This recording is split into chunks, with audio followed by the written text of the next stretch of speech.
Hello and welcome. What if I told you a single federal operation in one U.S. city located 121 missing children, cut the murder rate in half, and dropped the city's crime rate to its lowest point in 20 years?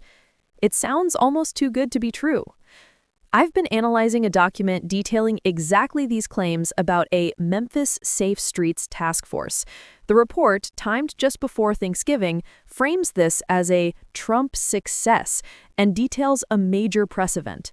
But when you dig into the specifics of the text, this story of a public safety victory gets complicated, and a few key details just don't add up. Let's break down what this report claims and what it really reveals about the intersection of law enforcement and politics. First, let's look at the numbers. The results from this operation, as stated in the document, are staggering. The text claims that in the past 56 days, the task force has made 3,100 arrests and seized 500 illegal weapons. More importantly, it states that 121 reported missing children have been located. And the two biggest claims, which are truly massive, are that the murder rate has been cut in half and the crime rate in Memphis is now at its lowest level in 20 years. Alongside this, the report mentions the announcement of a new HUD crime hotline, designed for people to report everything from gang activity and drug distribution to human traffickers and fraud in public housing. If these statistics are accurate, this represents a phenomenal success for the people of Memphis and the officers involved.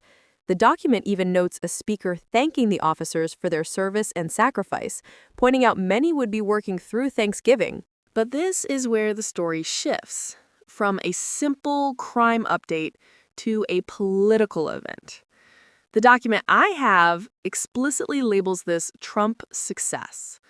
It describes an event featuring Tennessee's governor and two state senators, but the focus is clearly on the federal administration and its involvement. And this is where the controversy begins. The text points to a recent order by a Nashville judge to block the use of the National Guard in Memphis. While the report notes Governor Lee didn't address this, it highlights another speaker who did. This is the most critical part of the document. The report identifies this speaker sharing the podium with other officials as U.S. Attorney General Pam Bondi. Let's pause on that. This is a major factual error in the source text. Pam Bondi is the former Attorney General of Florida and a well-known political ally of Donald Trump. She has never been the U.S. Attorney General.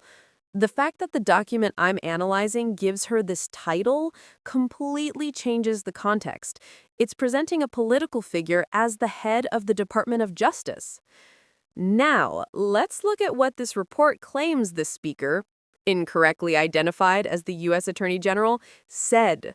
This is the most politically charged statement in the entire document. Unfortunately, the safety of our community has been compromised by some judges who continue to obstruct our efforts. I wish they were all watching this, and I hope they're seeing what we're doing here in Memphis. We will not coddle violent criminals at the expense of law-abiding citizens. So let's pull this all together. We have a report detailing a stunning public safety victory, children found, a murder rate supposedly halved, and a 20-year low in crime. But that victory is being packaged with a significant factual error, misidentifying Pam Bondi as the U.S. Attorney General. And it's being used as a political weapon to attack judges. This brings up a serious question for all of us. How much does this kind of political framing or an error this blatant undermine the credibility of the success story itself? I'd like to know what you think. Does the political spin matter if the crime-fighting results are real? Let me know your thoughts in the comments below.